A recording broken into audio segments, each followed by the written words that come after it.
ગુજરાતનું સુપ્રસિદ્ધ યાત્રાધામ દ્વારકા ખાતે આહિરાણી દ્વારા ભવ્ય મહારાસનું આયોજન કરવામાં આવ્યું હતું.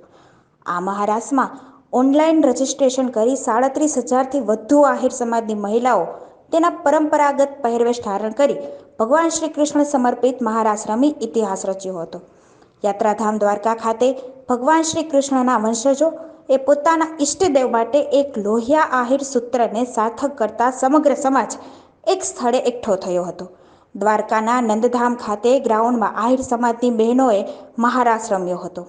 નારી તું નારાયણી સાથે દેશમાં અને તમામ સમાજના નારીઓને પ્રભુત્વ મળે તે હેતુથી આ મહારાસનું આયોજન કરવામાં આવ્યું હતું.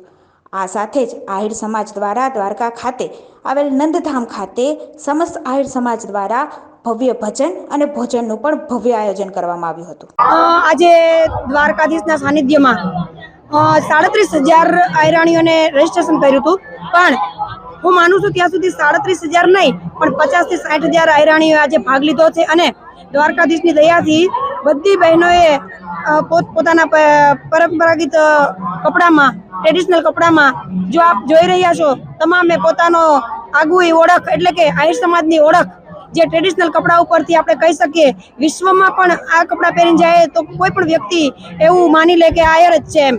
એટલે કૃષ્ણ ભગવાનની દેણ છે કે આહિર સમાજની બહેનો આજે પોતાના પરંપરાગત પહેરવેશમાં આવી છે. અને આ રાસ છે એ ભગવાન કૃષ્ણનો 5,000 વર્ષ પહેલા જે વ્રજવાણીમાં રાસ રમ્યા હતા અને આહિરાણીઓ જ્યાં શહીદ થઈ એને પાછા કૃષ્ણ ભગવાનને લાવવા માટે થઈને આજે અમારા ઈષ્ટદેવને અમે લોકોએ આરાધના કરી અને અમે ધન્યતા અનુભવી. પેલું તો છે કે અમે યદુવંશી આહિરો બધા આજે કેટલા મહિના થયા આયોજન કરતા હતા કે કેવી રીતે રાસ કરશું, કેવી રીતે બધું થશે, પરંતુ બધાનો એટલો ઉત્સાહ અને બધાનો એટલો સાથ સહકારથી જો સરસ રીતે આયોજન મહારાષ્ટ્રનું થઈ ગયું છે. અને જો જ્યારથી શરૂ થયો છે આજે અત્યારે કન્ટિન્યુ 5-6 કલાકથી બધા બહેનો છે ઉપવાસ છે, વનવ્રત છે અને એક પાણીનું ટીપા વગર પણ જો કોઈને કંઈ તકલીફ પણ નથી અને બહુ ઉત્સાહથી રાસ પૂરો થયો છે અને બધા બહુ ખુશ છે અને ધન્યતા અનુભવીએ છીએ કે અમે આજે બધા યદુવંશીઓ અને બધી આહિરાણીઓ જે પહેલા વ્રજવાણીમાં બધી આહિરાણીઓ જે રાસ રમી તે પાછી આજે કૃષ્ણના સાનિધ્યમાં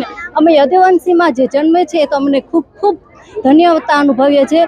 આજે અમે યદુવંશીઓએ એક લોહિયા આહિર એક સૂત્રના માધ્યમથી આજે અમારો પરંપરાગત વેશ જે વ્રજવાણીની અંદર રાસ રચાયો હતો એવો જ રાસ આજે અમે દ્વારિકાની અંદર રમ્યા કે આહિરની તમામ બહેનો છે એ આજે દ્વારિકામાં પધારી અને એવો જ વ્રજવાણી જેવો જ એક રાસને અમે રમ્યા. અને એના દ્વારા અમે એક લોહિયા આહિર એટલે કે સમસ્ત આહિર જ્ઞાતિ છે એ એક થઈ, એક સંગઠન થઈ અને રહીએ છીએ એવું અમે બધાને દર્શાવ્યું છે. અને અમે એક એવું દર્શાવવા માંગીએ છીએ, આવનારી પેઢીને બતાવવા માંગીએ છીએ કે ભાઈ આહિર જ્ઞાતિ છે એ આપણા માટે શું છે, એનું ગર્વ છે આપણને. તો આપણે આપણા પરંપરાગત વેશની અંદર આવી અને એનો આપણે ગર્વ લઈ અને આવા રાસનું આયોજન કરવું જોઈએ.